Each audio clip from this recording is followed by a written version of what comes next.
So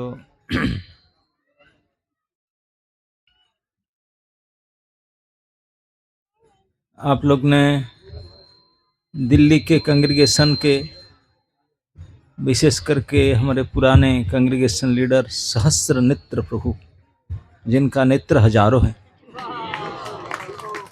जब आंख हजारों है तो फॉलोअर तो हजारों होना चाहिए, है नहीं? बहुत पुराने हैं नेताश्री, तो उनके संरक्षण में अपने अपना भक्ति का अभ्यास कर रहे हैं। तो उन्होंने आदेश किए थे कि आना पड़ेगा। ठीक है, आना पड़ेगा। यद्यपि हमारा प्रोग्राम ईस्ट दिल्ली में चल रहा है, मणि अभी द्वारका से आए, लेकिन फिर भी आप लोग का दर्शन पाना, संग लेने के लिए यहाँ तक आना ही पड़ा।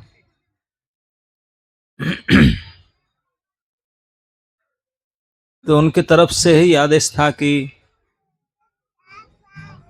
लोग तो सब जुड़े हैं जैसे तैसे, लेकिन भक्ति में कितने गंभीर अभी नहीं हुए हैं, है कि नहीं?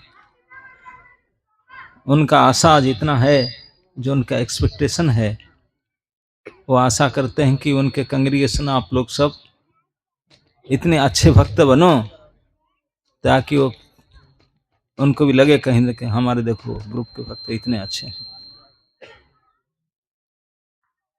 देखिए, भक्ति जो चाहने वाले, करने वाले के लिए बड़े सरल है, और जो नहीं चाहने वाले हैं उनके लिए बड़े कठिन है। अगर आप चाहेंगे मैं एक अच्छा भक्त बनूं तो आसान से बन सकते हैं। कई लोग बोलते हैं कि भक्ति हम करेंगे लेकिन इसमें मन नहीं लगता, मन नहीं लगता। एक आध दिन भले उठ गए यहाँ छतरपुर के नाम से, तो चलो चली आए, संडे था, लेकिन अगर ऐसा घर में ऐसे होता तब भी नहीं आते। हमने प्रसाद मेनू क्या है इसको देख करके आ जाते, है ना? नहीं तो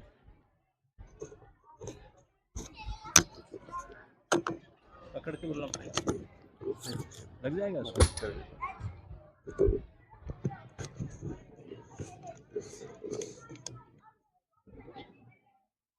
हरे कृष्ण। ठीक है, अभी हरि बोल है, ये पीछे हरि बोल के हरि बोल। हरे कृष्ण। पीछे चल रहा है,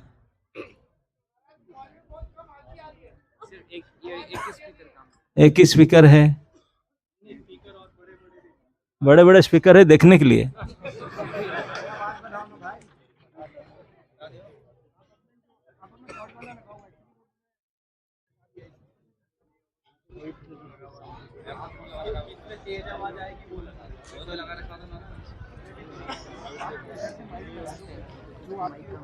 हरे कृष्ण, हरे कृष्ण, हरे कृष्ण।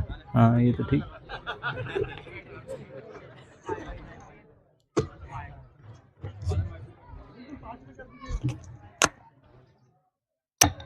अब आप सामने देख रहे हैं भौतिक संसार के लक्षण क्या।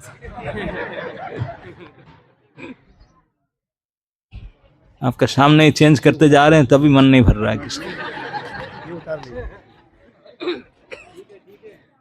हरे कृष्ण, तब भी कहा हरे कृष्ण।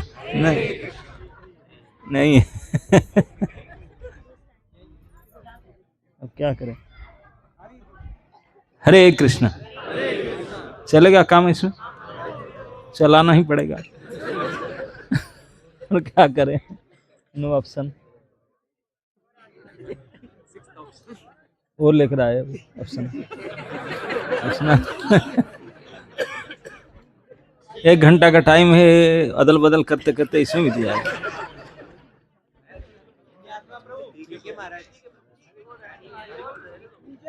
हरे कृष्ण। चला लेते हैं, इसी में छोड़ो।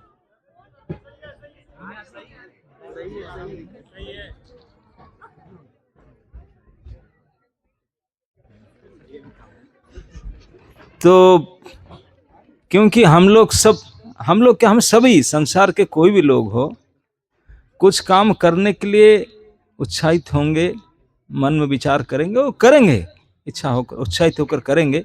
कब? जब उसमें उनको कुछ फायदा दिखेगा। अच्छा ये है क्या, ओ तब तक कर लेंगे, भीड़ लगाएंगे, कितने भी कष्ट सहना पड़े पीछे नहीं हटेंगे, कर डालेंगे, है कि नहीं?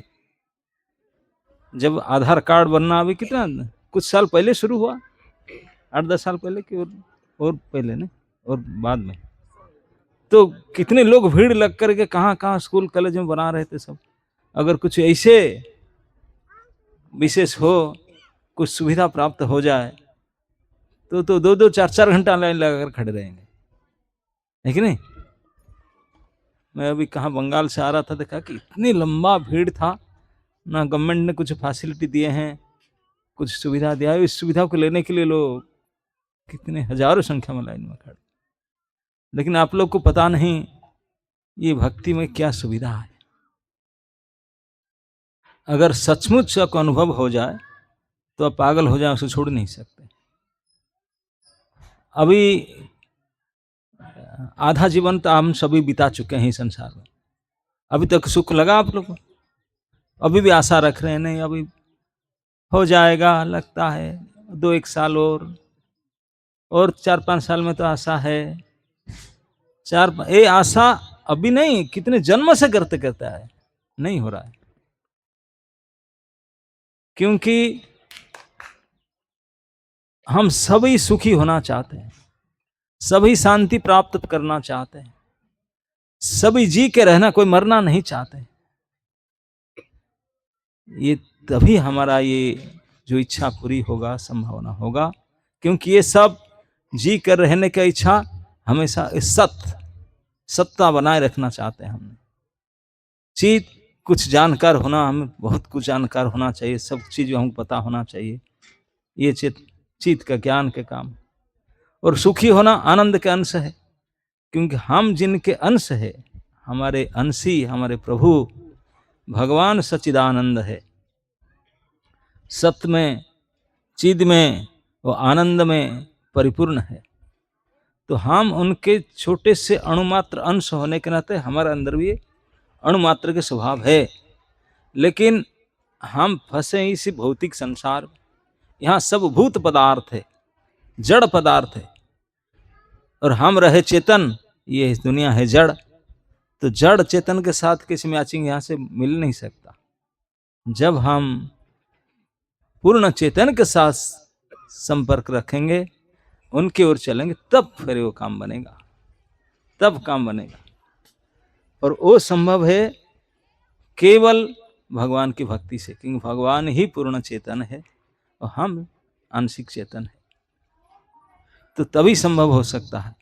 इस बात को अगर हम समझ लें तो फिर हमारा अंदर भक्ति के प्रति उत्साह, निश्चय, धैर्य, गंभीरता सब कुछ आ जाएगा।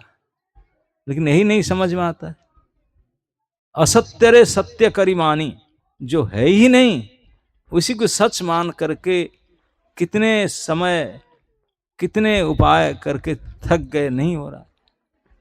इसी को कहते हैं, हम सब मानते हैं कि हमें शरीर है और शरीर को सुख मिलने से हम सुखी हो जाएंगे, लेकिन नहीं है।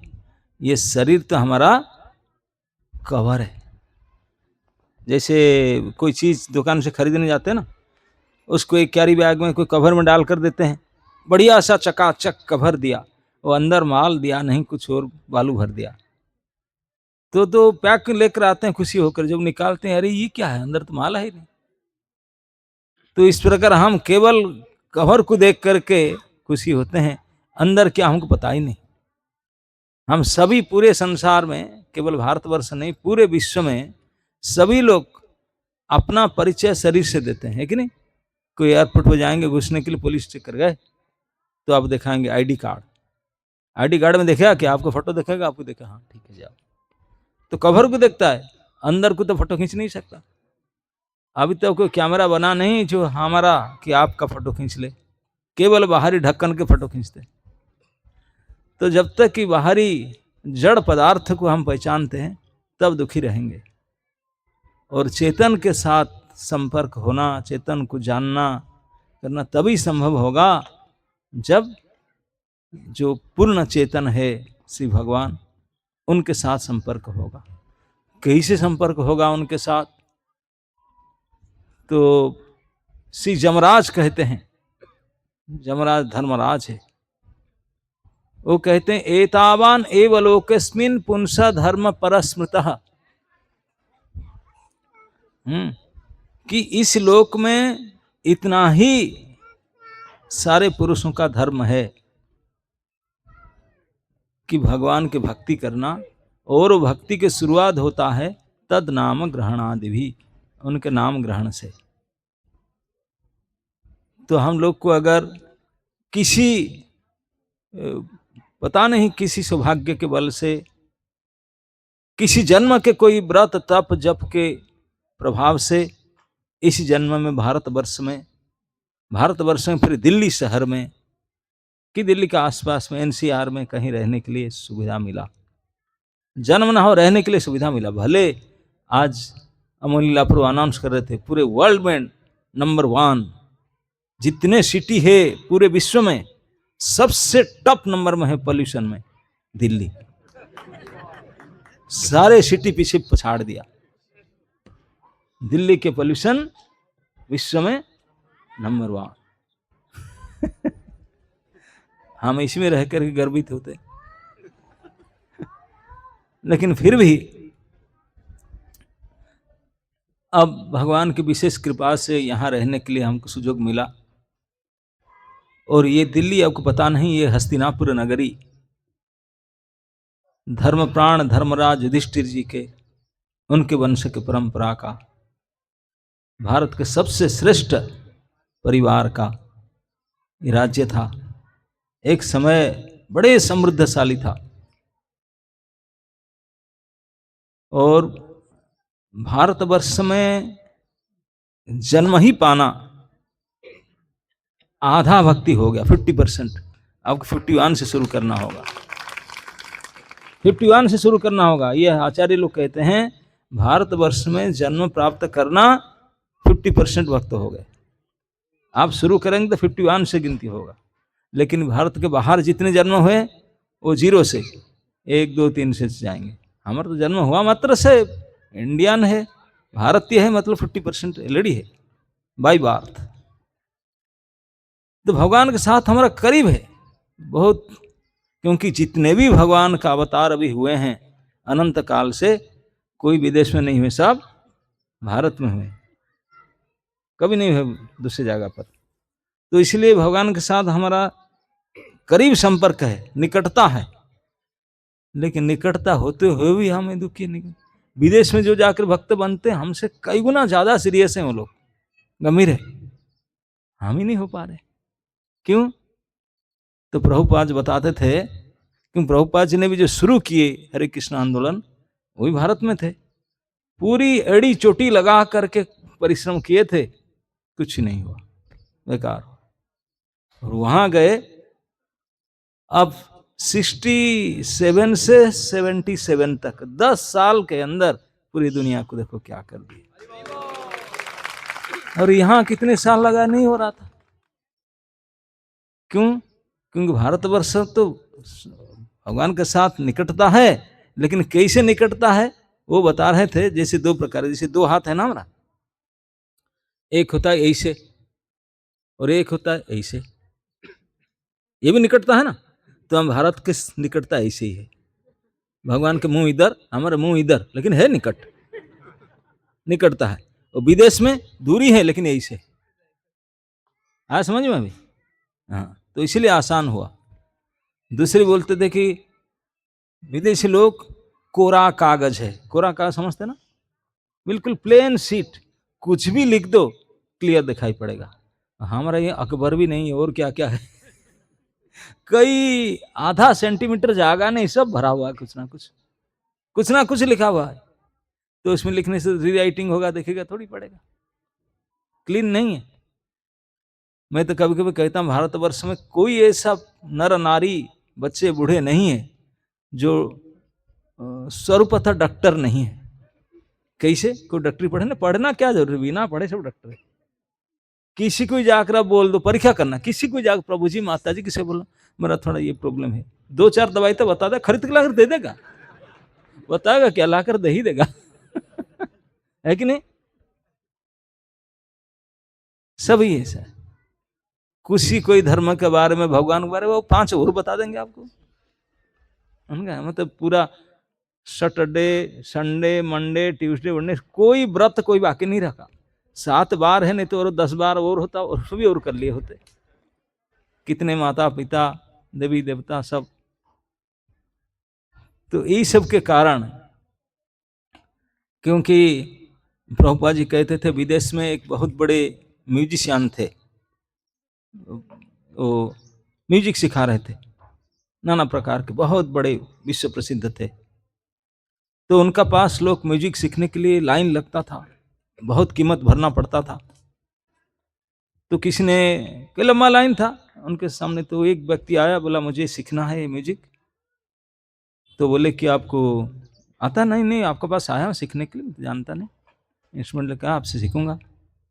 तो टाइम दे, बोले ये है, तो आप $10 1 घंटा देना पड़ेगा पेमेंट आपका।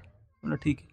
तो उनका पीछे दूसरा आदमी खड़ा था लाइन में, तो उसका बारी आया, उसको इंटरव्यू सीखना, मैं भी सीखना चाहता हूँ, जानता हूँ? हाँ मैं जानता हूँ, खाली थोड़ा आपसे गाइडेंस लेना चाहता हूँ, बाकी मुझे तो आता है मुझको। बोला अच्छा इस टाइम में आना, तुम $20 देना। बोले अरे पागल है, जो कुछ नहीं जानता है उसको $10 मांगते, मैं जानता हूँ मुझे $20। बोले हाँ यही तो है, आप जो जानते हैं उसे डबल काम लगे, आप खाली कराऊंगा फिर सिखाऊंगा, खाली कर डबल मेहनत लगेगा मुझे। तो हमारे भारतीयों का ही हाल है, हम जो इचने खिचड़ी कचड़ा भर रखे हैं, सीखते नहीं है।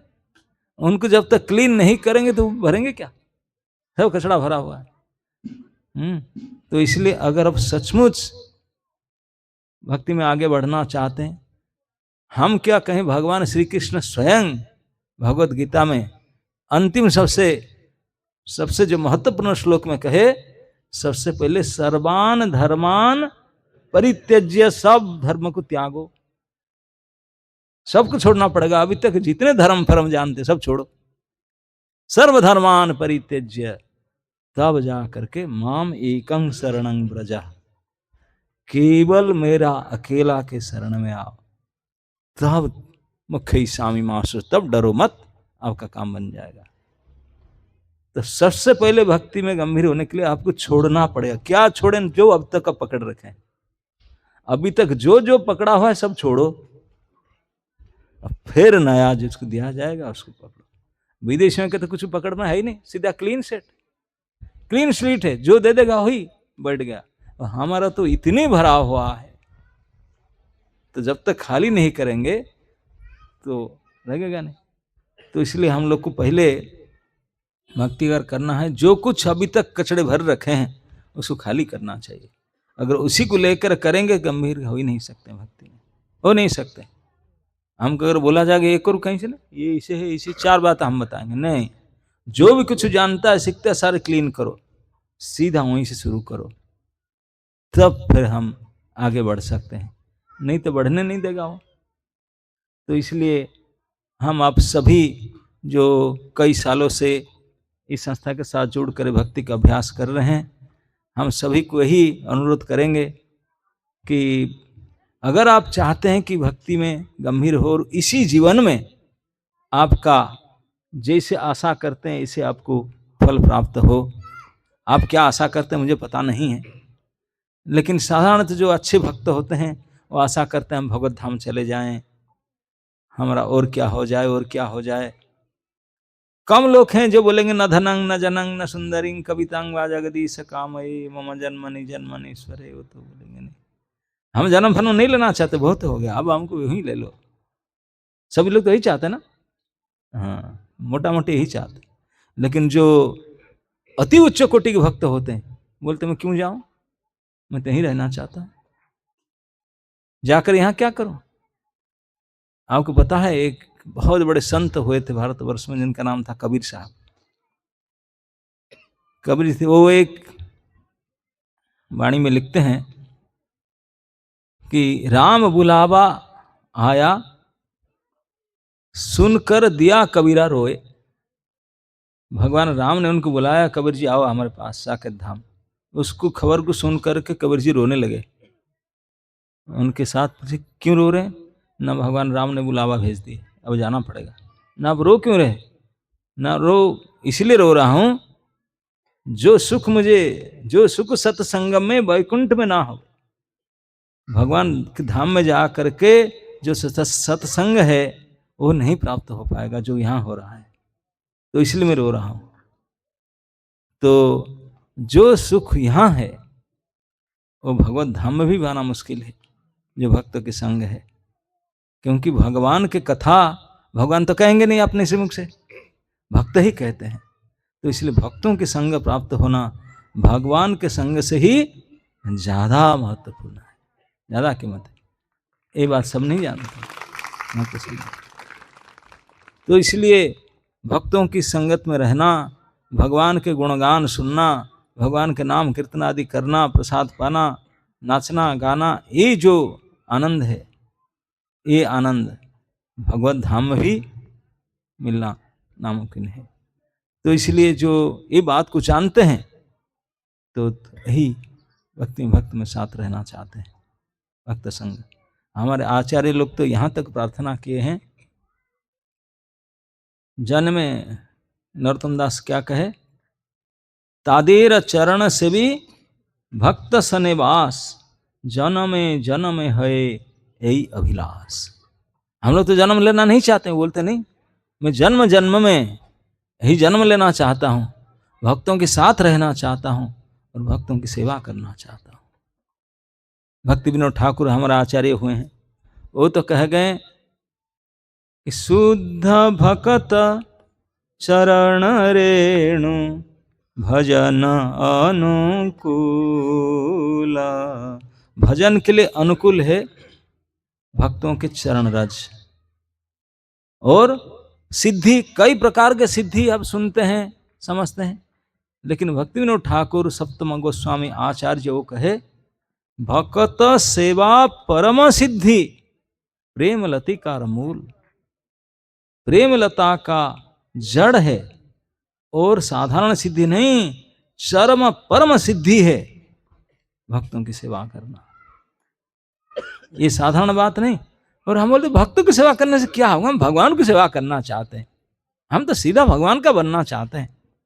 लेकिन अगर भगवान को पूछे तो भगवान की सेवा में बोले हम नहीं जानते हमारा कोई सेवा करते। सचमुच हम भगवान की सेवा करने के लिए लायक तो है ही नहीं, कोई योग्यता तो है ही नहीं। गोबर भरा पड़ा है, गोबर भी नहीं और उसमें कंडम चीज भरा है। क्या हमारा योग्यता है भगवान की सेवा करें? क्या योग्यता है बताइए? भगवान की सेवा की आवश्यकता भी नहीं है। लक्ष्मी सहस्र शत संभ्रम सेव्यमानम गोविंदम आदि पुरुषम तमहं भजामि। हजारों हजारों भाग्य की देवी लक्ष्मी जिनकी सेवा करने के लिए लाइन में खड़े हैं, हम गाय के गोबर है उनका सेवा करने जाएंगे? क्या कीमत है? कुछ नहीं है। ना तो हमारे पास कोई योग्यता है ना उनका आवश्यकता है, दोनों ओर से रिजेक्टेड। तो इसीलिए भगवान बोले अगर कोई मेरे भक्त की सेवा करता है तो उसको मैं स्वीकार करूंगा, हाँ मेरा सेवा कर रहा है। क्योंकि भक्त सेवा लेने के लिए भी चाहते हैं और आप उनकी सेवा करने के लिए योग्य भी हैं।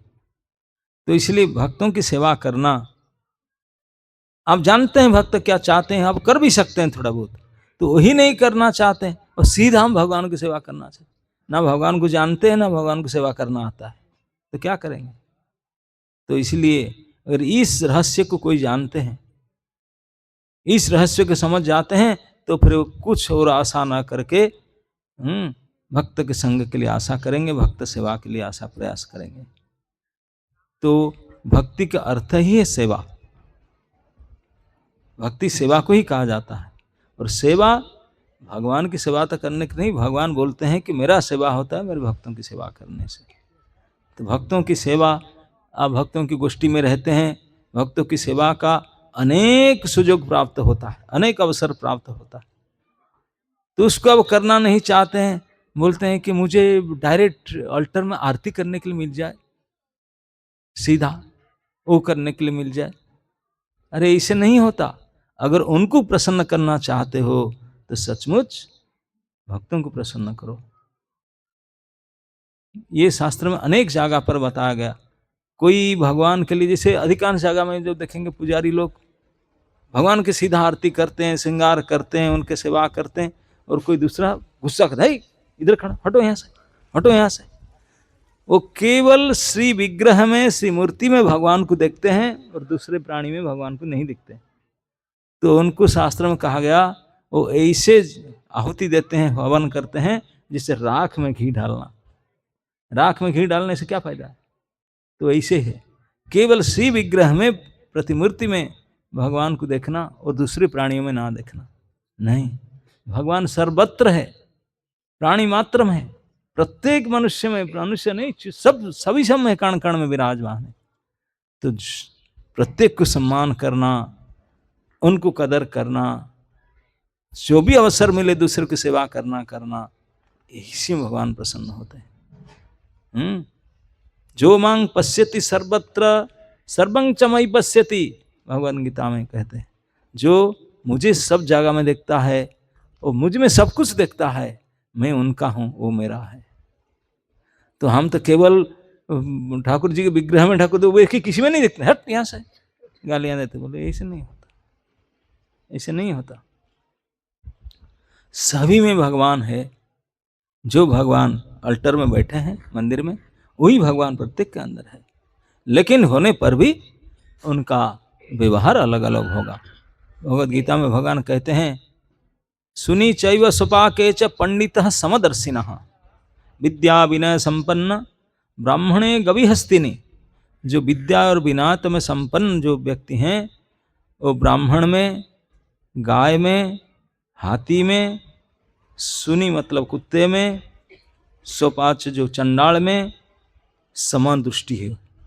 सुनी च स्वपाके च, पंडित जो हैं वो समदर्शी न, समान तो सबको समान देखेंगे। तो हाथी की, चांडाल को, कुत्ता को, ब्राह्मण को समान देखेंगे। तो ब्राह्मण को तो अल्टर घुसाते हो, कुत्ते को घुसाएंगे क्यों? गीता में लिखा है समान देखना चाहिए। नहीं, ये समदर्शी का मतलब ऐसा नहीं है। वो समदर्शी क्या है? शरीर की दृष्टि अलग है। शरीर तो केवल कवर है ना, कवर करने माल अंदर क्या है उसको देखना। अंदर सेम भगवान कुत्ते में भी है, चंडाल में भी है, हाथी में भी है, चींटी में भी है, ब्राह्मण में भी है, सब में सेम है। लेकिन बाहर में अपने अपने कर्म के अनुसार अपने अपने कवर है, अपना अपना कवर है। तो कवर के अनुसार बाहरी व्यवहार करेंगे, लेकिन आंतरिक व्यवहार अंदर के हिसाब से करेंगे। अंदर के हिसाब से अंदर, बाहर के हिसाब से बाहर। तो इसलिए भगवान उपदेश दिए सभी को। दास गोस्वामी को बोले, अंतर निष्ठा कर बाहिरे लोक व्यवहार। बोले अगर तू भक्ति में सीरियस होना चाहते हो तो भक्ति कोई दिखावटी चीज नहीं है। भगवान अंदर ही है, आपके हृदय में है, सभी के हृदय में। और आप उनकी भक्ति करते तो बाहर दिखावटी क्यों करते हो? आप करो अंदर में, वो जानते हो क्या करना चाहते, तुम्हारा मनोभाव क्या है, क्या विचार है, क्या चाहते हो, वो तो अंदर ही बैठे सब जानते। तो गंभीर होकर अंदर से भक्ति करो, किसी को भी पता नहीं चलेगा। आपके बाजू में जो बैठे हैं, आपके पति, आपके पत्नी, आपके पुत्र, आपके परिवार, किसी को नहीं पता चलेगा आप भक्ति कर रहे हो करके। केवल किसी को पता चलेगा? अंदर बैठे भगवान को, यस वो मेरा भगत है, उनको पता है कैसे भक्ति कर रहा है। बाहर किसी को नहीं पता चलेगा। इस प्रकार भक्ति करेंगे ना, फिर बाहर दोनों लोगों के लिए, घर परिवार के लिए ना, वो जैसे चाहते हैं, ये हमारे बहू है, बहू की तरह काम करो, ये हमारे बेटा है, यहाँ नौकरी करता है, नौकरी जैसे ऑफिस में जाकर काम ऐसा करो। बिल्कुल पता नहीं चले। समाज में, समाज के लोग जैसे आपसे अपेक्षा करते हैं, चाहते हैं, घर परिवार में जैसे आपको चाहते हैं, ऐसे व्यवहार करो, लेकिन अंदर में कोई कसर मत छोड़ो। हमेशा प्रभु के चिंतन, प्रभु का बन करके रहो, प्रभु की भक्ति करो। अगर ऐसे भक्ति करें, अंदर में भक्ति करें, बाहर में किसी को पता ना चले, बाहर में समाज लोग हिसाब से जैसे चाहते हैं ऐसे करें, तो भगवान कहते हैं अचिरेण कृष्ण तुम्हार करीबेन उद्धार। चिर मतलब लेट, अचिर मतलब बहुत जल्दी। बहुत जल्दी ही कृष्ण आ करके आपका उद्धार कर लेंगे। अगर आप ऐसे अंदर से भक्ति करेंगे, बाहर से किसी को पता नहीं चलेगा, सब बाहर लोग व्यवहार करेंगे, तो बहुत जल्दी कृष्ण आपके उद्धार करेंगे। लेकिन हम क्या करते हैं, हम बाहर में तो भक्ति दिखाते हैं, ऐसे मोटा तिलक, इतनी बड़ी कंठी, इतनी बड़ी माला, तिलक ऐसे करके आते हैं, अंदर क्या है वो तो ठाकुर जी को पता है कि नहीं? सब झांक करके देखो, आपको पता है कि नहीं? हाँ, तो ऐसा करने से बहुत लेट में भी भगवान नहीं आएंगे, और चीर क्या, चीर में भी नहीं आएंगे। बाहर से हम दिखावटी करते हैं, अरे अब भी तो डाउनलोड होकर आया वैकुंठ से, ऐसे भगत है। लेकिन ठाकुर जी को अंदर बैठा है, पता है कि क्या चल रहा है उसका अंदर, काला अंगार है। तो ऐसा नहीं करना चाहिए। भक्तों की संग करने के लिए, भक्तों के सम्मान करने के लिए हमारे आचार्य लोग हमको उपदेश दिए हैं।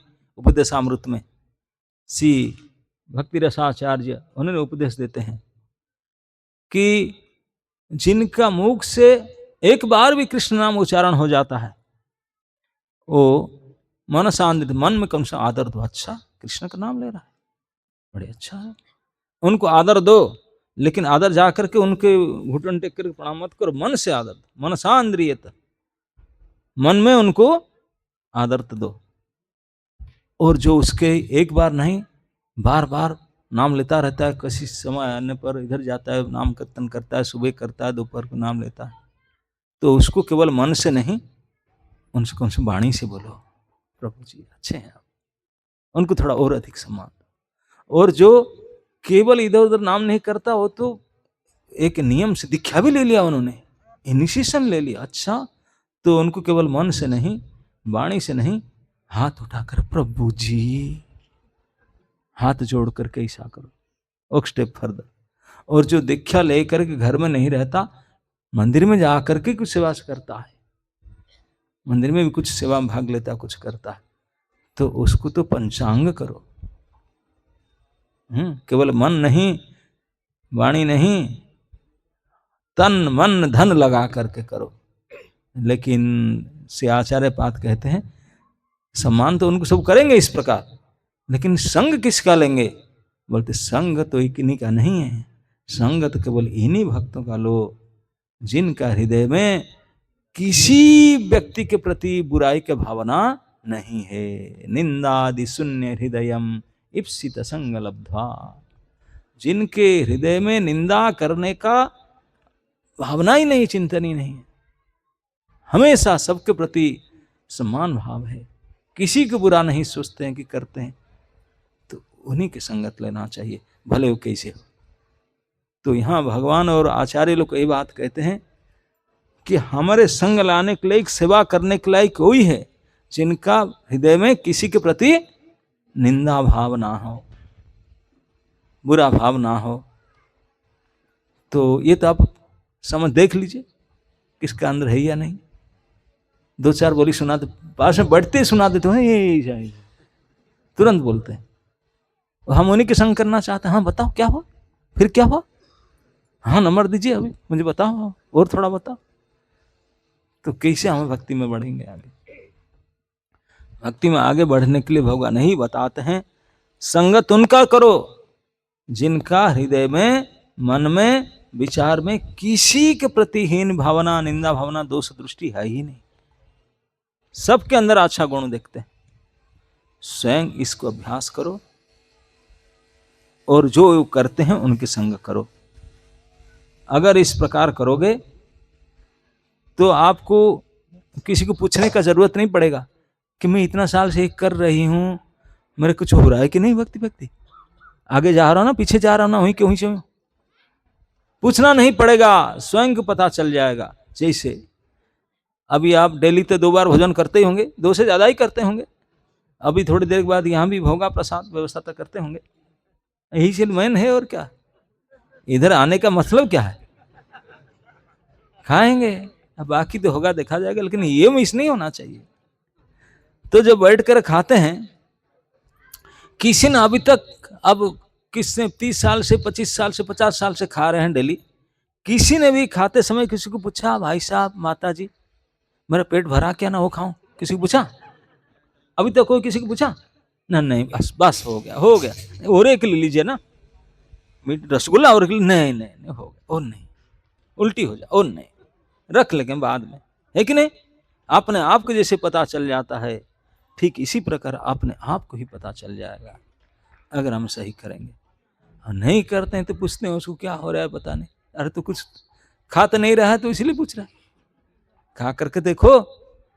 भक्ति में भोजन क्या है ना, वही करो और उन्हीं के संग करो जो किसी का बुराई मत करो, किसी का निंदा मत करो, और जो ये कर रहे हैं उन्हीं की संगति करो, जो किसी प्रकार से किसी का निंदा नहीं करते हैं, किसी का बुराई नहीं करते हैं। कितने बुरे से बुरे आदमी में भी कुछ न गुण दिखते हैं। भगवान के सृष्टि में, भगवान जिन जिन को सृष्टि में दिए हैं, रचना के बनाए, भले हम कैसे देखते हैं कुछ ना कुछ तो गुण उसमें है, नहीं तो भगवान सृष्टि में नहीं रखते। भगवान पूर्ण है, उनका सृष्टि भी पूर्ण है, तो हरेक भगवान की चीजें हैं उसमें कुछ ना कुछ विशेष गुण है, हम नहीं देख पाते हैं, ये हमारे कमी है। किसी ने मुझे पूछा था, मैं जो कई पहले एक बार चर्चा कर रहा था, बोला आप बताते हैं ये जो मक्खी हैं उनका अंदर क्या सद्गुण है? ये सारे जन्म है दूसरे को गड़बड़ करते हैं, जाकर गंदगी चीज में बैठते हैं, वो आकर के हमारे अच्छा प्रसाद में इधर उधर बैठ करके कंटामिनेट करते हैं। उनका अंदर तो कोई गुण तो है ही नहीं, कैसे उनको मानेंगे भगवान? उनको सृष्टि के पता नहीं, फ्लाइज होता है ना, देखा ना मक्खियां भण भण भण भण करके जहां सारे गंदगी है कंकार वहीं तो जाते हैं, फिर वहां से उठकर आकर के आपके घर आप खराब करते हैं। बोलते हैं देखो उनका तो नियति खराब है, उनका पास नहीं तो दूसरे से खराब ला कर यहां भरते हैं, उनके भगवान क्यों मनाए? मगर तुमको दिखता नहीं कितना अच्छा है, अगर वो ना होते अब घर को स्वच्छ नहीं करता, आपने साफ सुथरा नहीं करता, मक्खी हैं इसलिए घर को अच्छा से साफ करते, फिनाइल डालते, साफ करते, मक्खी ना आ जाए। तो ये स्वच्छता जिनके वजह से आप इतने अपने आप को साफ सुथरा रखते हैं, कितने बड़े गुण है उनका, वो अगर ना होते हम साफ सुथरा नहीं रहते, है ना? नहीं तो हरेक प्राणी जो भगवान के द्वारा सृष्ट हैं, कुछ ना कुछ विशेष सद्गुण है उनका, वही सद्गुण को पहचानना, उसी प्रकार से उनके साथ व्यवहार और सम्मान करना, यही हमारा कर्तव्य है। ना कि हम केवल यही देखते हैं कि सारे अच्छा गुण तो मेरे अंदर है, बाकी किनके अंदर गुण तो दिखता ही नहीं। एक बार वो संत थे, तो उनके अनेक साथी थे, तो उनको पूछा गया, उनका जो टीचर ने, संत क्या मैं बता ही देता हूँ, कर्नाटक के संत थे, उनका नाम था कनकदास। वो जब अपने विद्यालय में पढ़ते थे तो उनका टीचर ने, कई स्टूडेंट उनको बोलते तुम शूद्र है करके गालियां देते थे, बहुत उनको निम्न करके देखते थे, बहुत उनको क्रिटिसाइज करते थे, अपमानित करते थे। वो बेचारे बोले क्या करूं, मैं तो हूँ शूद्र, मानते थे, बाकी ब्राह्मण थे, बहुत उनको निंदा करते थे। तो एक दिन उनके टीचर ने सबको बुलाया, सबको एक एक केला दिया, बोला केला लेकर जाओ, बढ़िया केला है, लेकिन इस स्थान पर खाना जो कोई आपको ना देखे, इसे छिप करके केला खा कर आना जो कोई ना देख सके। बोले हाँ अभी खा कर आते लीजिए। सब सैकड़ों बच्चे केले लेकर चले गए, कोई आधा घंटे में आ गया, कोई घंटा भर में आ गया, कोई 2 घंटे में आए, शाम तक सब आ गए। लेकिन 2 दिन के बाद तक भी केले को वापस लेकर कनकदास जी आए। बोले क्या हुआ, सब तक खा कर तो खाया नहीं ना, आपने बोले थे कई जगह में छिप कर खाऊं या कोई देख ना सके। मैं दुनिया में मैं जहां तक घूमूं कहीं ऐसे जगह मुझे मिला नहीं जहाँ कोई मुझे देख ना सके, मैं कैसे खाऊं, इसलिए वापस लेकर आ। बोले अरे ये पागल है, हम तो घर में दरवाजा बंद कर दिया, बोले तो मैं झाड़ी के पीछे चला गया, कहीं इधर चला गया, इधर चला गया, रात में खा लिया, कोई लाइट ऑफ कर दिया, आंख बंद कर दिया तो हम खा लिया, कोई देखे नहीं। लेकिन कनकदास जी बताया आप नहीं देखे, लेकिन आपको सब देख रहे थे। कहीं ऐसे जगह नहीं है जहां पर दृष्टि नहीं है जीव जगत का, किसी भी प्रकार में सब जगह पर आप अंडर सुपरविजन है। ये आजकल के सीसीटीवी है, उनका तो बैटरी डाउन हो जाए काम ना करे, लेकिन भगवान की जो व्यवस्था है 10 दिशाओं में, चारों तरफ ऊपर नीचे, वो कभी बैटरी डाउन नहीं होता, हमेशा नजर में है, हमेशा नजर में है। हम क्या करते हैं केवल नहीं, क्या सोचते हैं ये भी देख लेते हैं। तो इसलिए बोले कहीं ऐसा जगह नहीं मिला जहां मैं किसी की दृष्टि में ना हूं, अकेले हूं। तो उन्होंने सभी का सामने बोले यही है कि पास किया टेस्ट, आप सब फेल हो। तो ऐसे ही दुर्योधन की और युधिष्ठिर महाराज के टेस्ट लिए थे। उनको बोले थे कि कोई ऐसे व्यक्ति जो आपसे अधिक गुणवान हो, उनका लाओ। बोले का दोनों गए तो युधिष्ठिर महाराज बोले मेरे से कोई गुणवान दिखते ही नहीं, गुणवान तो सबसे ज्यादा मैं ही हूं, बाकी सब कच्चे हैं, इसलिए वापस आएगा। युधिष्ठिर महाराज भी वापस आए, बोले क्या हुआ? न दुनिया मेरे छोड़कर साबे गुणवान है, वही अकेले दुर्गुण वापस आया। विचार में कितना अंतर है। ये है धर्मज्ञ और अधर्म पुरुष है। तो इस प्रकार अगर इस प्रकार की चीजें को हम जानेंगे, सीखेंगे, इस प्रकार का अभ्यास करेंगे तो हमारे हरिभजन बड़े सरल से होगा, बड़े आसान से हो जाएगा। अभी हमको कष्ट होता है, करती तो हूं, करता तो हूं, मन नहीं लगता, भटक जाता है, बहुत प्रयास करता हूं, हो नहीं रहा, बड़े कठिन होता है होने के लिए, लेकिन बड़े आसान से हो जाएगा। हमारे आचार्य वो भजन में लिखते हैं, सकले सम्मान करिते सकती देह नाथे যথা যথ, सकले सम्मान करिते सकती देह नाथे যথা যথ, तबे तो गाइब हरि नाम सुखे, तबे तो गाइब हरि नाम सुखे, अपराध हबे हत, अपराध हबे हत। तो कहते हैं कि जब भी मैं सभी को भली प्रकार में सम्मान दे पाऊंगा, सभी को ठीक ठीक सम्मान कर पाऊंगा, जैसा सम्मान उनको करना चाहिए अगर मैं करूंगा तो क्या होगा ना, तबे तक गाइब हरि नाम सुखे, सुख पूर्वक हरि नाम कर पाऊंगा और मेरा अपराध सारे मिट जाएगा। आप चाहते हैं कि अपराध मिट जाए, सुख पूर्वक हरि नाम करे, तो फॉर्मूला ही है। क्या फॉर्मूला है? सभी को जैसा सम्मान करना चाहिए कीजिए, किसको ज्यादा नहीं कि कम नहीं, इसको सीखना चाहिए। तो अगर हम दूसरे को सम्मान करना सीखे तो निरपराध होकर के नाम करे और भक्तों की सेवा करे तो जीवन आपका निहाल हो जाएगा, सफल हो जाएगा। इसी लाइफ में आप भगवान के कृपा पात्र बन जाओगे, है नहीं? तो कोई बड़ी काम नहीं है, आसान है। भगवान की सेवा करो तो दुनिया भर का व्यवस्था, भक्तों के पास क्या चाहता है? छोटी सी उनके पास है, इतनी बड़ी मांग तो है नहीं। भक्तों की सेवा कर लो जितना आप सामर्थ्य है। और दूसरा है किसी के बुराई मत करो, किसकी बुराई मत करो। चाणक्य पंडित ने नीति शास्त्र में लिखे हैं कि अगर किसी व्यक्ति ने बहुत जल्दी बहुत बड़े महान बनना चाहता है तो एक उपाय करने से बन सकता है। आप सभी महान बनना चाहते हैं? बोले क्या है? बोले हमारे आदत है उसको सुधारना पड़ेगा। क्या आदत? बोले जीवा टर टर टर कुछ बोल पड़ता है, दिखते ही कुछ कुछ बोल डालेगा। बोले यही दुर्गुण के कारण हम सब ये दशा में पड़े हुए हैं, नीचे होकर बने। बोले ये आज से संकल्प करो जगन्नाथ जी के सामने, ये छत्रपुर में जगन्नाथ जी के सामने, आज से, आज के दोपहर से हम किसी के बुराई निंदा नहीं करेंगे। कान पकड़ कर कसम खाती हूं, किसी का निंदा नहीं करेंगे, बुराई नहीं करेंगे। लेकिन यहां से करके आए, बाहर आते ही जीवा से निकल पड़ेगा, आपके बस में नहीं। टर कुछ बोलेगा, बोले आप मुंह में हाथ डाल करके पकड़ लो उसको, जीवा को, 2 मिनट तक शांत हो जाएगा, फिर नहीं बोलेगा। जब बोलना चाहे बोल ही जाता है। इसलिए हम जानते हैं कि नहीं, जो प्रसाद प्रेयर आप सब करते कि नहीं, ये श्लोक का अर्थ कभी क्लास में नहीं आता ना, भागवत श्लोक में। ये एक महान श्लोक है, उसको भी सब डिस्कस करना चाहिए। श्लोक जानते ना क्या है?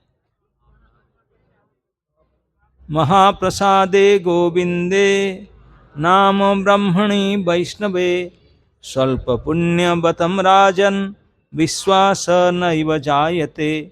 फिर शरीर अविद्याजाल जड़ इंद्रिय तहे काल, जीव फैले विषय सागरे तार मध्य जिभाति, लोभमय सुदुर्मति ताके जिता कठिन संसारे।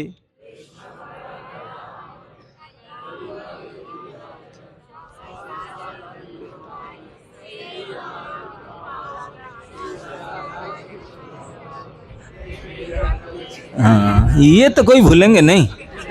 दिन में 3 बार खाते हैं ना, लेकिन इसका अर्थ किसी को पता है नहीं, हो खाने के लिए बोल देते हैं।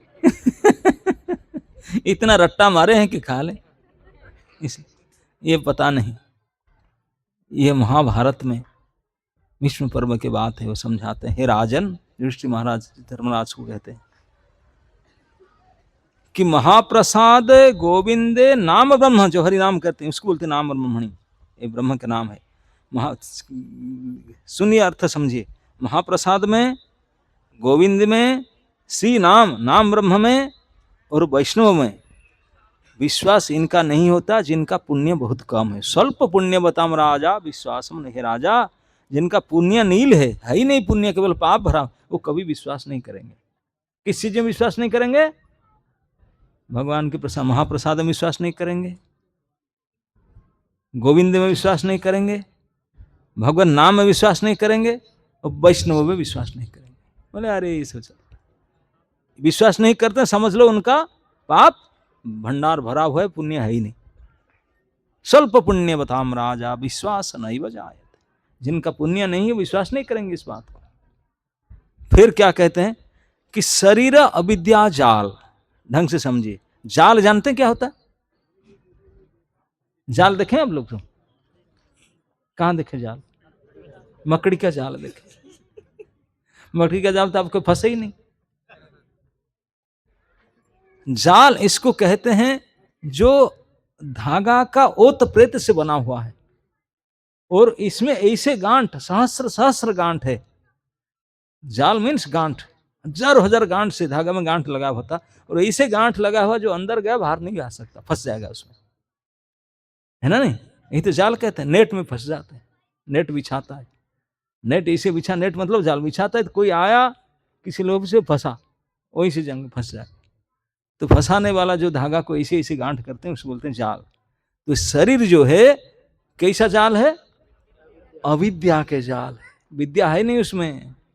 इतने अविद्या के गांठ में लगा हुआ है, एक बार शरीर में आया तो बच नहीं सकते, फंसो, बुरी तरह से फंसे, बिल्कुल जकड़ गए। ये शरीर है अविद्या के जाल जिसमें हम फंसे हुए हैं। नख से लेक तक सीख पर्यंत सतसंधि जर्जरम, कितने संधि है, कितने गांठ है, और उसी में फंसे हुए हैं इस शरीर में। अविद्या जाल, अविद्या की जाल में फंसे हुए हैं। शरीर अविद्या जाल, उसके ऊपर में एक तो जाल में फंसा हुआ हूं, हाथ पैर में जकड़ा हुआ हूं, उसके ऊपर में और काल आ गया। क्या? ये इंद्रियां, जो इंद्रियां जानते ना, 10 इंद्रियां हैं, 5 तो नौकर चाकर है, लेकिन 5 मालिक है। जो मालिक 5 कौन कौन है? आंख नाक जो, हाँ, तो है ज्ञानेंद्रिय जिसको बोलते हैं, वो 5, उसके ऊपर काल। ये शरीर के अविद्या जाल के ऊपर वो काल की तरह ऊपर आकर बैठे। जैसे आप खुद नहीं चल पाते हैं, कमर टूटा है, पैर जख्म है, और उसके ऊपर 60 किलो का एक लोड दीजिए, भैया ले चलो। अरे मैं खुद चलने में परेशान है, और उसके ऊपर इस लोड कैसे लेकर जाऊं? वहां लेकर जाना पड़ेगा। तो इसे स्वयं अविद्या के जाल में फंसे हैं, उसके ऊपर जड़ इंद्रिय के काल और लोड कर दिए, जड़ इंद्रिय है। और उसके ऊपर और मजा के बात क्या है? जड़ इंद्रिय कहा है काल, जीव उसमें विषय सागर में फंसा हुआ है, समुद्र, विषय के समुद्र में। इस शरीर के द्वारा ऐसा भोग करना चाहता है, विषय समुद्र को जैसे पी जाऊं, समुद्र को पी जाऊं, ऐसे आशा लेकर के फंसा हुआ। जीव फैले विषय सागरे, और उनके बीच में ओ हो अभी आए फेमस तार मध्य। देखिए जिह्वा के लिए आगे और पीछे उपसर्ग प्रतिसर्ग दिया गया है, विशेषण है कि नहीं? क्या क्या? तार मध्य जिह्वा अति लोभमय, अति पहले बाद मय प्रत्यय लगा गया, अति लोभमय। इतने फिर सुदूरमति, केवल जिह्वा के लिए इतने सारे डिग्रियां हैं। ये जितने शरीर में जितना और इंद्रियां हैं, इसमें सर्वश्रेष्ठ कौन है? दी टॉन्ग, मिस्टर टॉन्ग। सबसे छोटी, सबसे मुलायम हड्डी है ही नहीं उसमें, बाहर निकलता ही नहीं, 32 सिक्योरिटी गार्ड के अंदर छिप कर रहती है कि नहीं? नई ब्याही बहू की तरह अंदर रहती है, मुलायम, अंदर छिप के रहती है। मैं बोला ना हड्डी फड्डी नहीं, कुछ नहीं है, लेकिन गुण ऐसा है क्या ना, अति लोभमय। लोभ तो लोभ, अति लोभी, अति लोभी। और मय लगा देने से कोई चीज में, कोई शब्द में अगर मय प्रत्यय को लगा दिया जाता है, उसको बदल जाता है, मीनिंग बदल कर वही हो जाता है। जैसे मैं कहूंगा ये जगह जलमय हो गया, तो मतलब इस जल ही जल के अलावा और कुछ है ही नहीं। तो लोभमय कहने से क्या होगा? लोभ ही लोभ है, लोभ के अलावा कुछ है ही नहीं। जिह्वा का बनावटी क्या है? लोभ से ही बने, लोभ के अलावा कुछ मैटर है ही नहीं उसमें।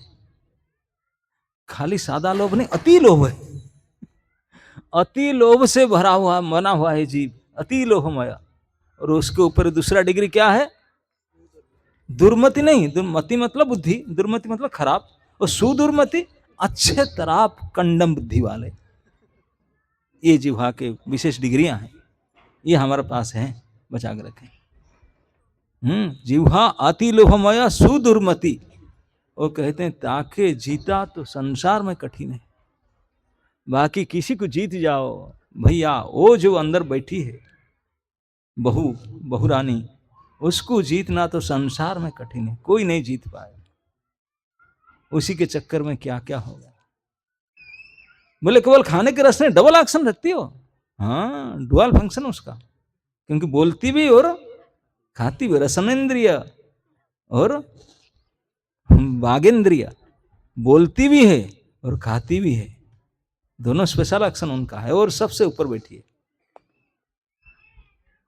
अब बोलते हैं कि इतने पावर है, बोलते हैं कि गोली भी आपको मार दे, अगर हाथ में पैर में लग जाए, जख्म हो जाए, ठीक हो सकता है, थोड़ा ब्लीडिंग कुछ हो जाएगा, लेकिन ये जो गोली मारेगी बाघ वज्र जिह्वा में, दिखाई नहीं पड़ेगा, कोई ब्लड शेडिंग नहीं होगा, घाव नहीं होगा, कुछ नहीं होगा, लेकिन जन्म जन्म तक घाव भरेगा नहीं।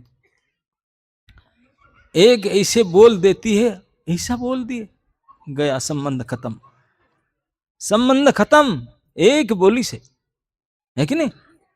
अब देखिए संसार में जितने पैदा हुए, जन्म होकर कोई किसी के शत्रु ना मित्र बनकर आए था क्या? नहीं थे। केवल मिस्टर बहुरानी के कारण, मिसेस, उन्हीं के कारण कोई शत्रु बनते हैं, कोई मित्र बनते हैं, शत्रु ही मित्र बनते हैं, मित्र ही शत्रु बनते हैं, केवल उन्हीं के कारण। बोली ऐसा, बोली ऐसा है, शत्रु को भी मित्र बना ले, मित्र को भी शत्रु बना ले, ये उनके पावर है, जीवन भर तक ऐसे कर देगा। तो केवल इसी को कोई कंट्रोल कर दे, बोलते कंट्रोल करना आसान नहीं, संसार में बड़े बड़े महापुरुष हार गए जिह्वा को कंट्रोल कर दे। आजकल तक काली मुझे किसी बता रहा था, बोला 16 से 32 माला तक कर डालते हैं, लेकिन क्या न चाय नहीं छूटता। हाय हाय, हाकार मच गया, चाह यही नहीं छूटता। अब क्या करें, भक्ति तो करना चाहते हैं, यही नहीं छूटता। ऐसे जो हामय सुदुर्मति, ऐसे लोग उसके संसार में जितना मुश्किल है, तो कोई उपाय नहीं, कोई उनको जीत सके, तो भगवान को एक्शन लेना पड़ा। भगवान कृष्ण जगन्नाथ स्पेशली बोले क्या करें, इतने हद हो गया, जिह्वा के चक्कर में सारी दुनिया फंस गया। तो भगवान ने, जगन्नाथ ने आकर के महाप्रसाद दिए, बोले खाओ। कृष्ण बड़ा दयामय, कई बार जिह्वा, जिह्वा को जो दुनिया में कोई नहीं जीत सकता, उसको जीतने के लिए भगवान ने आपने प्रसाद ला कर दी, बोले खाओ और मस्ती में जियो, खत्म, जीत जाओ, सबको जीत कर। केवल महाप्रसाद, काल ना परसों किसने मुझे पूछ रहा था, बोला केवल महाप्रसाद खाने से हो जाए? हाँ, हो जाएगा। प्रसादे सर्व दुखानाम हानिरस्य पजायते। केवल प्रसाद खा करके, केवल प्रसाद खा करके, ज्यादा नहीं, एक कण अगर सही महाप्रसाद मिल जाए, एक दाना भी, तो जीवन बदल सकता, जीवन बदल सकता। लेकिन जिह्वा पे अभी तक शायद एक दाना आया कि नहीं पता नहीं, क्योंकि अभी तक तो प्रार्थना बोल रहे थे, पता ही नहीं था ये प्रार्थना के ये अर्थ है क्या। अब क्या करते भी ना जाने। तो इस प्रकार अगर प्रसाद की सेवा करें सही प्रकार से प्रसाद करके, तो केवल प्रसाद के प्रभाव से भी हमारा तन मन धन सब बदल जाएगा, सब बदल जाएगा। तो इस प्रकार हम लोग कह कहते हैं हम भगत है, हम तो वेजिटेरियन है, हम तो वेजिटेरियन है। नहीं, हम वेजिटेरियन नहीं है। वेजिटेरियन है ना? नहीं, हम वेजिटेरियन है। क्या है? हम प्रसाद टेरियन है। जो फलाहार करते हैं, दुग्धाहार कहते हैं, केवल वेजिटेबल, वो भी पाप करते हैं। हम वो नहीं खाते, हम तो केवल प्रसाद ही खाते हैं। चैतन्य महाप्रभु के अभी गया लीला, चैतन्य महाप्रभु जब नवद्वीप में थे, उन्होंने एक कीर्तन करते थे शिवास आंगन में, दरवाजा बंद करके रात सारा अंदर में कीर्तन करते, 1 साल तक द्वार कीर्तन किए। तो नवद्वीप में एक ब्राह्मण रहते थे, बड़े तेजस्वी ब्राह्मण थे, जन्म से कभी दूसरी चीज खाए ही नहीं, ब्रह्मचारी थे, दूध ही केवल पीते थे, फल भी नहीं खाते थे, जीवन भर दूध पी के रहते थे, 3 बार गंगा में स्नान करते थे, भागवत पढ़ते थे। पूरे नवद्वीप डिस्ट्रिक्ट में उनको सब सम्मान करते थे। उनका नाम था दुग्धाहारी ब्रह्मचारी। क्या नाम था? दुग्धाहारी ब्रह्मचारी। दुग्ध का आहार करते थे, ब्रह्मचारी थे, शास्त्र अध्ययन करते थे, बड़े थे, सब मानते थे उनको, होरी दुग्धाहारी ब्रह्मचारी जी आ गए। इवन शिवास ठाकुर भी जानते थे, ओ हो पूरे नवद्वीप से प्रसिद्ध है दुग्धाहारी ब्रह्मचारी। वो दुग्धाहारी ब्रह्मचारी सुने कि महाप्रभु यहाँ रात को कीर्तन करते हैं, थोड़ा मैं भी देखना है, बड़े आनंद आता है। वो आए शिवास को आकर के, अब दोपहर के समय आ गए थे, बोले शिवास ठाकुर ना, अरे आप जैसे आप, हमें थोड़ा देखना है। तो उनको ले लिए घर में, बोले शाम को होगा लेकिन आप अभी से बैठ जाए, नहीं तो ठाकुर जी आएंगे तो फिर गेट बंद कर देते। तो छिप करके बैठे दोपहर से। अब रात को 8-9 बजे जब कीर्तन शुरू हुआ नृत्य, वो छिप कर बैठा था ढंग करके। तो भगवान नृत्य शुरू किए, बोले शिवास आज नृत्य में कोई मजा नहीं आ रहा है, आनंद नहीं आ रहा है, कोई अयोग्य व्यक्ति है क्या घर में, नालायक व्यक्ति कोई है जिनके कारण आज मेरे नृत्य में नहीं आ रहे? बोले नहीं, ऐसा तो कुछ नहीं ना, नहीं आ रहे हैं, कोई होगा ना, एक व्यक्ति है लेकिन ये तो बहुत योग्य है, हम लोग से तो बहुत ना, कौन है ना? नवद्वीप का प्रसिद्ध दुग्धाहारी ब्रह्मचारी है। दुग्धाहारी ब्रह्मचारी को योग्य मान गया? कहाँ है वो? वहां बैठा है, ओढ़ कर बैठा था, निकालो उसे धक्का मार के। वो किसे आ गया? अयोग्य व्यक्ति। ओ बेचारे शास्त्रज्ञ ब्रह्मचारी थे, 3 बार गंगा स्नान करने वाले थे, केवल दुग्धाहार करते थे, उनको इतने अपमान हुआ, सभी के भक्तों के सामने धक्का मार करके अयोग्य करके निकाल दिया गया उसको। तो रो रो कर कुछ बोल नहीं पाए, इतने गल गए हृदय से, बोले क्या करूं और क्या करना है मुझे योग्य बनने के लिए? मैं जीवन पर्यंत ब्रह्मचर्य धारण किया, जीवन पर्यंत 3 बार गंगा स्नान किया, जीवन पर्यंत भागवत शास्त्र अध्ययन कर रहा हूं, जीवन पर्यंत फल मूल भी नहीं, दूसरा चीज क्या, बैल चीज नहीं, केवल दूध पीता हूं, तब भी मेरा योग्यता नहीं, क्या करूं? रो रो कर बाहर जाके रो थे, और क्या करना पड़े? जब बाहर जाकर रो रहे थे तो भगवान बोले शिवास बुलाओ उसको। बोले क्या? अब तो धक्का मार निकाल दिए ना, जब निकाला तभी उसको योग्यता नहीं था, अभी योग्यता हो रहा है उसका, क्योंकि अभी अनुताप कर रहा है। तो उसको बुला करके वो प्रणाम किया, क्या मुझे इसे क्या करूं ना? ऐसा मत सोचो कि कोई ब्रह्मचारी बन जाने से, सन्यासी बन जाने से, कि दुग्धाहार करने से, 3 बार गंगा स्नान करने से मेरे लायक बन जाएंगे। मेरे लायक बनने के लिए भक्ति करना पड़ेगा, ये सबसे कुछ नहीं होता। भक्तों के संगत में रह करके भगवत गुण नाम कीर्तन करके भक्ति करना ही मेरे पास संग पाने का योग्यता है, ये बाकी योग्यता कोई नहीं है। तो इसलिए हम लोग सब बाकी काम ऐसे नहीं निष्ठ, हमारा मुख्य कर्म है भगवान के शरणागत होकर के उन्हीं के नाम गुण लीला को कीर्तन श्रवण करना, भगवान की सेवा में, भक्तों की सेवा में लेना, तभी हमारा योग्यता आता है। बाकी सब शारीरिक तप जप, इससे कुछ नहीं बनता काम, लक्ष्य तो है ये। तो इसलिए कहा गया भक्त सेवा परम सिद्धि प्रेम लतिकार मूल।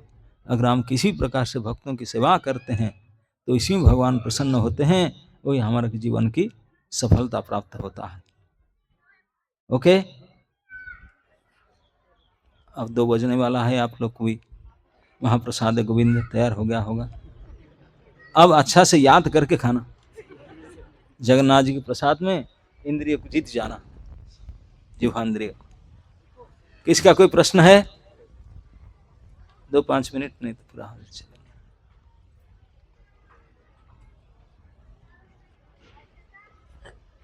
ओके, हाँ बोलिए। धन्यवाद देना चाहूँगा कि आपको आज मैं अपने सामने देख पा रहा हूँ और अपने पास। प्रश्न मेरा ये है प्रभु जी, जैसा कि आपने भी बताया कि अंदर से हमारे कुछ ना कुछ बातें आती हैं, तो मैं किसी न किसी में कमियाँ निकालता हूँ, आदत है। अब मैं ये नहीं समझ पा रहा, मेरी धर्मपत्नी भी कहती तुम्हें तो आदत है किसी में भी कमियाँ निकालना। कोई बात नहीं, मैं बोलूँ। वैष्णव निंदा भी होती है और वैसे भी आप ठीक नहीं करते। तो मैं यही बोलता हूँ कि अगर मतलब 2 चीज़ें हैं इसमें, एक तो ये होती है कि क्या भगवान ही सभी का नेचर बना करके भेजते हैं कि इसको ऐसे ही बनाना है, इसको ऐसे ही करना है। तो मेरा जवाब यही होता है कि उन्होंने बनाया है, मेरे अंदर ये चीज़ें मैं कैसे ख़त्म करूँ। दूसरा ये है कि मतलब मैं अगर किसी को नहीं बताऊँगा तो उसमें कैसे सुधार आ पाएगा, तो ऐसा मुझे लगता है। तो इसमें आपके क्या सुझाव है? प्रभु जी ने अच्छा प्रश्न किए, ये उनका नहीं, हम बहुत लोगों का भी यही सुगुण है।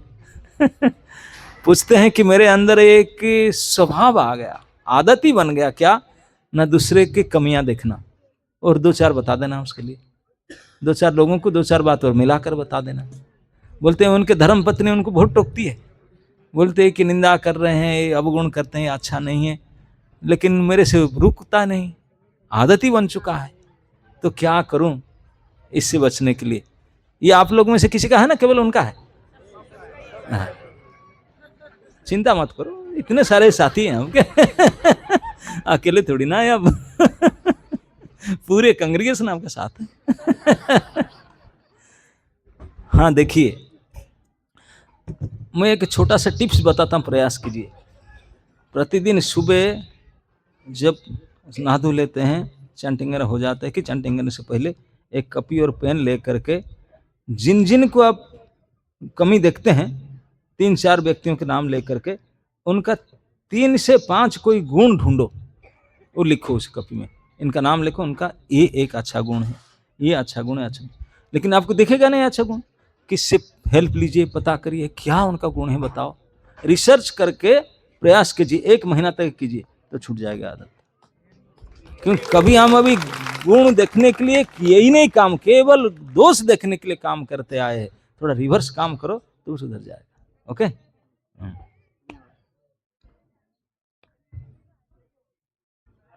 हाँ जी बोलिए। थैंक यू महाराज जी, आपका बहुत बहुत हृदय से धन्यवाद एक प्रैक्टिकल लेक्चर देने के लिए। महाराज कई बार आपको सुनते हैं, सभी कई लेक्चर सुनते हैं, लेकिन जैसे आपने महाप्रसाद के बारे में बोला, तो रजोगुण का इतना प्रभाव है, ऑफिस जाना, बच्चों को स्कूल छोड़ना, यहाँ छोड़ना, कि महाप्रसाद पूरा ही नहीं बोल पाते, बोल ही नहीं पाते हैं। सबसे पहले छाप पीछे कैसे ना ऑफिस जाओ, कैसे ना निकलो, बड़ा मुश्किल निकलता है। लेकिन आपने आज वर्ष बताया इसको कैसे हम की शांति से कम 5 मिनट महाप्रसाद तो बोल लें, इसके बारे में बताया महाराज। Thank you. अगर बोल भी नहीं पाते सामने तो समझ लो कि क्यों ही बुलाया जाता।